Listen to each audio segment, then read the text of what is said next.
इसलिए आतंजीत सिंह साहब आपसे करना चाह रहा हूं कि बहुत ब्रीफली, मैं आज हम लोग ज्यादा कोशिश करेंगे हर्षवर्धन जी की और रवि नायर साहब को सुनने का। बहुत ब्रीफली, ये जो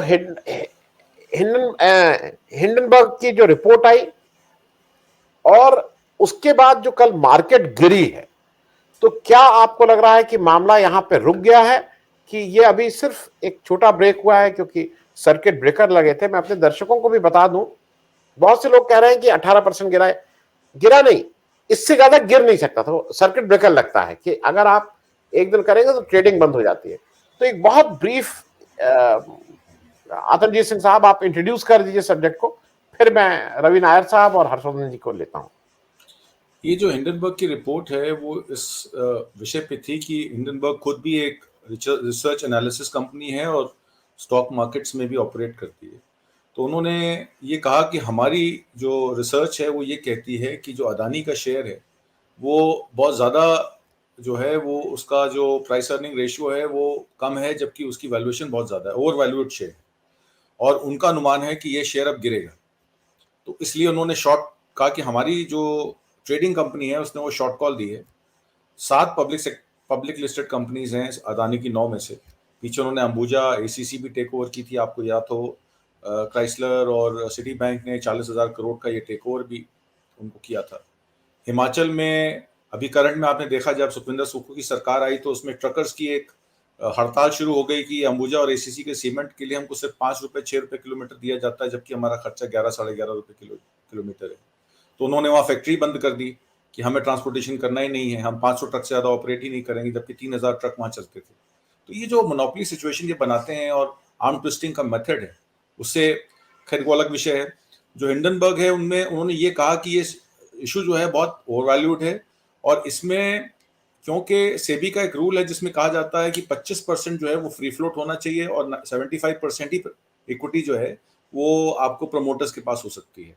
पर उसमें एक ऐसा खेल खेला गया जिसमें जितनी भी मॉरिशस से रीरूट करके जो फॉरेन इंस्टीट्यूशनल इन्वेस्टर्स हैं या एफपीआईज हैं, उनमें से कुछ ही कंपनियां, 6-7 कंपनियां ऐसी नामजद हैं जिनका 90 से 95% पैसा सिर्फ अदानी के शेयर्स में लगा हुआ है। तो ये कहा गया कि जो कंपनीज फॉरेन इंस्टीट्यूशनल इन्वेस्टर्स हैं ये और कोई नहीं, यहीं से राउंड ट्रिपिंग होकर पैसा गया कि यहाँ का पैसा, यहाँ का काला धन ओवर इनवॉइसिंग के जरिए। आपको याद हो डीआरआई का 2017 में एक केस बना था जिसमें पावर थेफ्ट का मामला आया था कि पावर इक्विपमेंट को ओवर इनवॉइस करके यहाँ इंपोर्ट किया गया और कॉस्ट एस्केलेशन की गई, जिसमें बिजली की जो पर यूनिट रेट है वो 11 रुपए से लेके 13 रुपए एक कंज्यूमर पे करता है, जबकि उसकी कॉस्ट 5 से 6 रुपए से ज्यादा नहीं होनी चाहिए। मतलब कंज्यूमर को कॉस्ट 5 से 6 रुपए से ज्यादा नहीं होनी चाहिए। तो डीआरआई में जब ये मामला सामने आया, उन्होंने देखा कि इंपोर्ट कॉस्ट को एस्केलेट करके और जो पावर इक्विपमेंट्स हैं वो इंपोर्ट किए गए, जिससे कैपिटल कॉस्ट बढ़ी और कैपिटल कॉस्ट बढ़ने से उसकी ऑपरेशंस कॉस्ट बढ़ी, ऑपरेशन कॉस्ट बढ़ने से हम और आप 12 रुपए 13 रुपए, यूपी में तो खासकर इलेक्ट्रिसिटी सबसे महंगी। तो डीआरआई ने उस पर केस दाखिल किया। विनोद अदानी, गौतम अदानी के भाई हैं, उन पे केस दाखिल किया गया। राजेश अदानी जो उनके दूसरे भाई हैं डायमंड मर्चेंडाइजिंग में, उनके ऊपर भी केस चला, सीबीआई का चला। उसके बाद उनकी बेल हो गई, वो यहाँ है कि नहीं है किसी को पता नहीं है। तो diamond trading, iron ore trading, power equipment purchasing, ये सब कामों में $800 मिलियन का हेर फेर 2014 से इस कंपनी में चल रहा है। उसके बाद 2014 में सरकार आई मोदी की। मोदी जी की सरकार आने के बाद अदानी एंटरप्राइज के अलावा अदानी पावर, अदानी ग्रीन, अदानी की 7 कंपनियां और खुल गई। तो उसमें क्या हुआ कि उसमें जो अब इल्जाम इन पर लग रहा है कि वो ऑफशोर फंड्स जो हैं, वो जो टाइड अप हैं अदानी ग्रुप से, वो इन्हीं का पैसा इन्हीं को रूट करके आ रहा है। और एलआईसी जो कि एक पब्लिक सेक्टर कंपनी है, एलआईसी का भी बहुत सारा पैसा 70,000 करोड़ रुपए निवेश करवाया गया अदानी एंटरप्राइज और उनकी ग्रुप कंपनीज पे, जबकि प्रधानमंत्री और प्रधानमंत्री जी के जितने भी मिनिस्टर्स हैं जो फाइनेंस के हैं या ट्रेड्स और कॉमर्स से रिलेटेड हैं, एलआईसी का इतना सारा पैसा बगैर उनकी परमिशन के इतना जाना नहीं चाहिए था, क्योंकि म्यूचुअल फंड्स, जो प्राइवेट म्यूचुअल फंड्स हैं, उनका निवेश नहीं है इन कंपनीज में, क्योंकि वो उसको हाई रिस्क मानती हैं। और एलआईसी या सेबी का भी 9% इक्विटी अदानी के स्टॉक्स में है।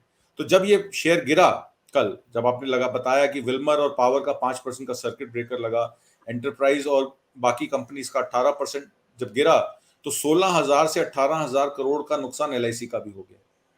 अब इसकी भरपाई कौन करेगा? एक बात और बता दूं, इनका एफपीओ भी आया हुआ है। जो नहीं नहीं, एफपीओ इनका मैं है आतंक जी से कहा, नहीं नहीं, बहुत सी चीजें अभी नहीं, अभी हम लोग स्टार्ट कर लें एक राउंड। मैं और स्टार्ट में लास्ट में ये बताना चाह रहा था कि 3,000 करोड़ जो उनका एफपीओ आया है 20,000 करोड़ का, उसमें 3 बिलियन रुपीस मतलब 3,000 करोड़ रुपए की ऑलरेडी कमिटमेंट एलआईसी दे चुका है। 70,000 करोड़ जो इन्वेस्टेड है, उसके अलावा 3,000 करोड़ की सिर्फ एलआईसी ऐसी ऑर्गेनाइजेशन है जिसने इनके एफपीओ की कमिटमेंट दे रखी है। तो ठीक है, कहीं ना कहीं सवाल ये खड़ा हो जाता है कि ये एक प्राइवेट डील है, इस प्राइवेट डील में पब्लिक सेक्टर अंडरटेकिंग इतना बुलिश क्यों है? ये बात मैं आतंकजीत सिंह साहब आपसे एक दो चीजें जरा जल्दी से, जो क्योंकि ये सब किसी के पास नहीं। अब एक चीज बार बार ये चल रही है, ये प्रोब किसने कराया? ये अब ये एक थ्योरी चलाई जा रही है कि ये प्रोब कांग्रेस पार्टी, राहुल गांधी ने अपनी भारत जोड़ो यात्रा को जब टर्मिनेट हो रही थी उसके हिसाब से कराया।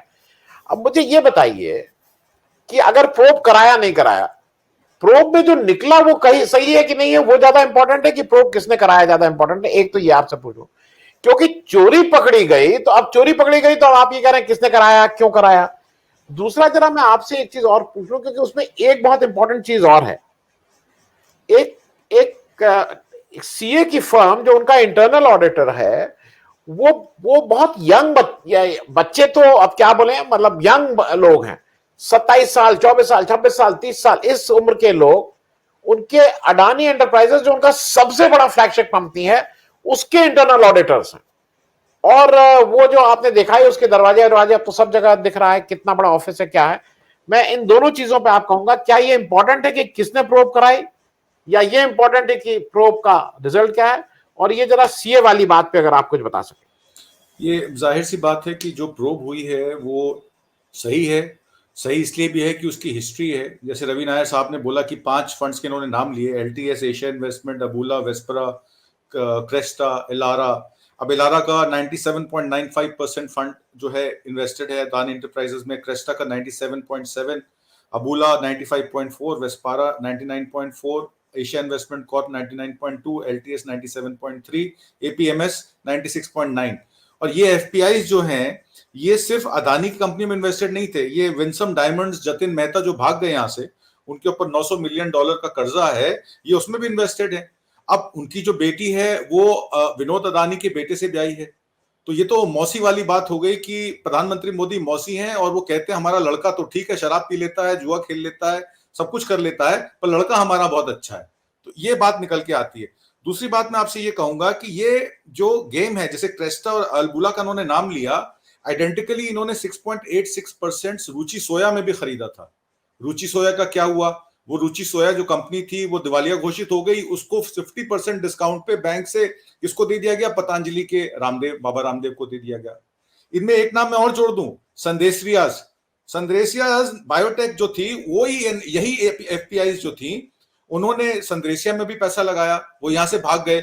उन्होंने वहां से ऑफर दिया कि 5% वैल्यू पे हम अपनी कंपनी खरीद लेंगे, मतलब पैसा उनके पास था।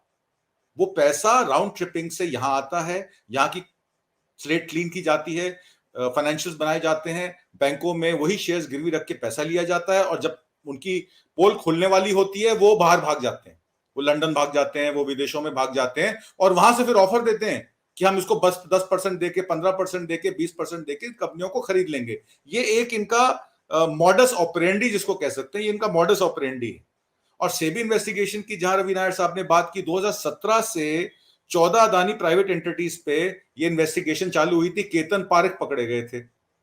मैं आपको आज बता दूं, केतन पारेख लंदन से ये 14 की 14 कंपनियों के शेयर मैनेज करते हैं, जबकि वो सेबी से बैंड हैं, और इसी मामले में बैंड थे वो।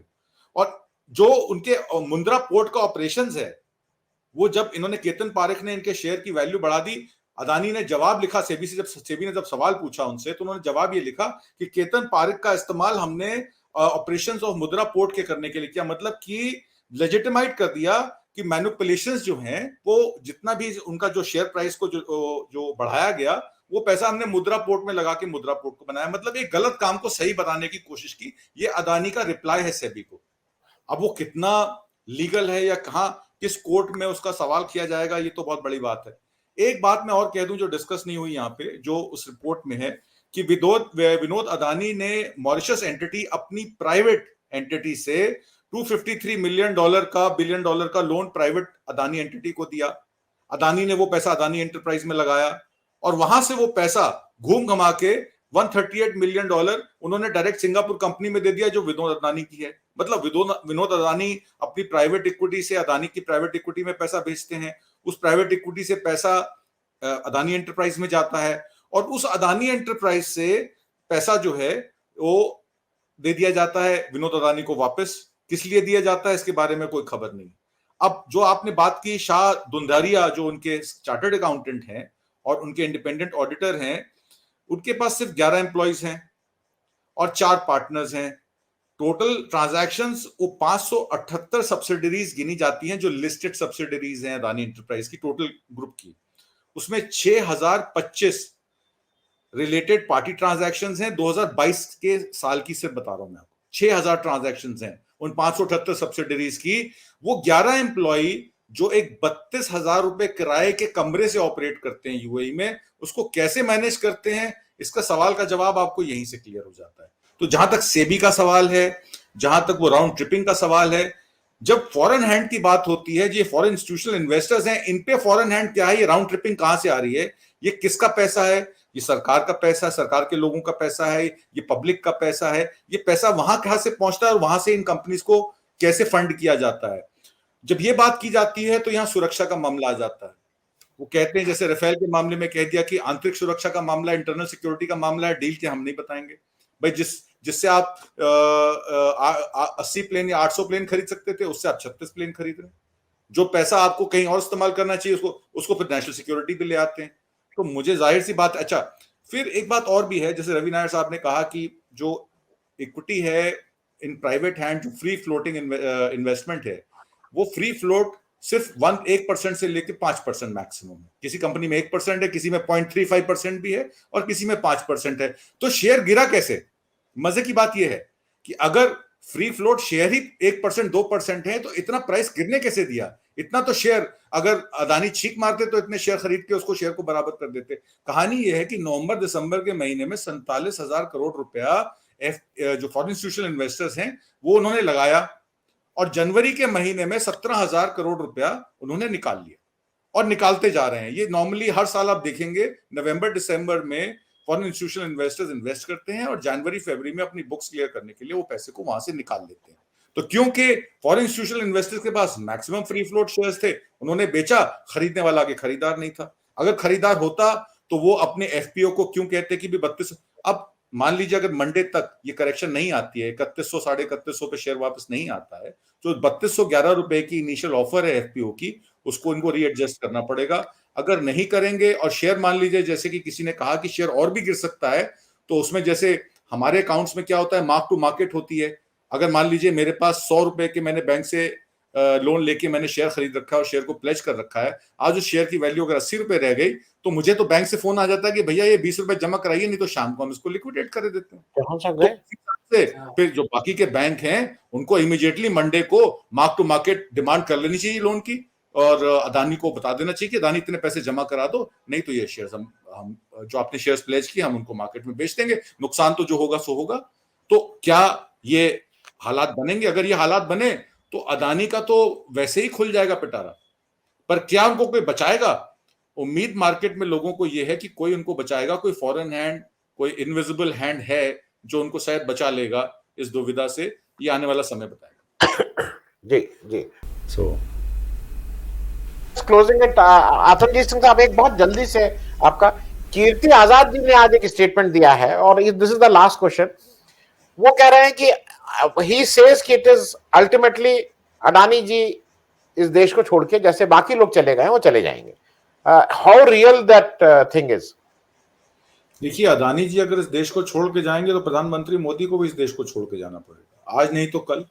तो जब तक मोदी जी हैं जब तक तो अदानी जी हैं। अगर 2024 में आएगा तो मोदी ही, और मोदी जी नहीं तो और कौन होगा? तो मुझे लगता है अदानी तब तक तो टिकेंगे। अगर उनको लगेगा कि उनकी पॉलिटिकल कैपिटल खत्म हो रही है और मोदी जी का कार्यकाल खत्म होने वाला, हो सकता है 6 महीने पहले निकल जाए, पर अभी हमें 5 साल और झेलना पड़ेगा दोनों को, मुझे ऐसा लगता है।